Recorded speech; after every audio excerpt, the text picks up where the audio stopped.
name is Steve Smith, this is TQA Weekly, and if ever you have any questions, comments, suggestions, or PC horror stories, you can always email me at ask@tqaweekly.com, interact with the community at tqaweekly.com, and even use the contact form to email me directly.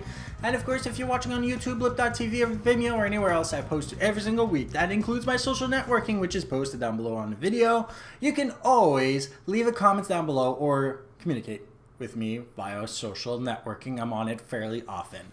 This is the 200th episode of TQA Weekly. Yes, 200 straight episodes of TQA Weekly, and I decided I was going to finally do a rapid fire episode where I answer things like how to retrieve stolen cameras, how to update applications efficiently, how to correctly charge lithium batteries, how to remind yourself of something in the future, and lastly, how to retrieve one of these gadgets if you ever lost it. So let's start off with the first question, which is, how do you retrieve a stolen camera? Well, there's always a bunch of dumbasses willing to steal anything, but one thing they didn't think about is the serial number.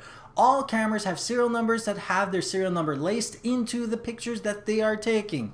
So what you do is you take a picture that you took with the camera that was stolen and you put it up on stolencamerafinder.com.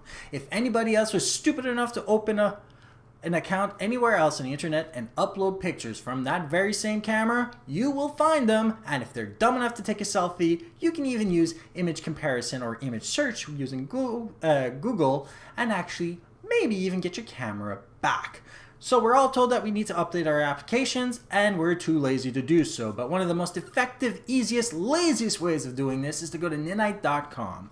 Now, obviously, I've already talked about the fact that you use Nanite.com to install applications in your computer. What most people don't understand is it can also update applications that are already pre-installed in your computer by comparing the ones on the server to see if those ones are newer than the ones in the computer. By doing so, it will automatically update the application. So that was Nanite.com. How do we charge a lithium battery for the first time? Well, a lot of people get this wrong. No, it is not 24 hours. It's up to the 100% mark, at which point the actual board inside the lithium batteries of most devices will actually turn the charger off. So leaving it on for 24 hours is useless. So what you do is you take it all the way up to 100% and you disconnect it. This is the best way to maintain the battery. It prefers to be between 40 and 80%. If you need to store the battery, disconnect it from the original device if possible and leave it in a cold, dark place while its charge is at 50%. That is if you're going to store it long term. Have a bad memory and need to remember something for the future, you can go to the website ohlife.com and actually send your future self an email for something you need to remember in the future. By the way, that's free. And the last thing in our rapid fire is, lost your iPad or iPhone? Got a friend that has one? Or even access to a computer and iCloud.com? Well, all you need to do is go into the Find My iPhone app inside the iPhone or iPad, or you can go to the iCloud website and use the application available through their website, Find My iPhone, and log in, and then you can actually either have it ring if it's just lost in the house.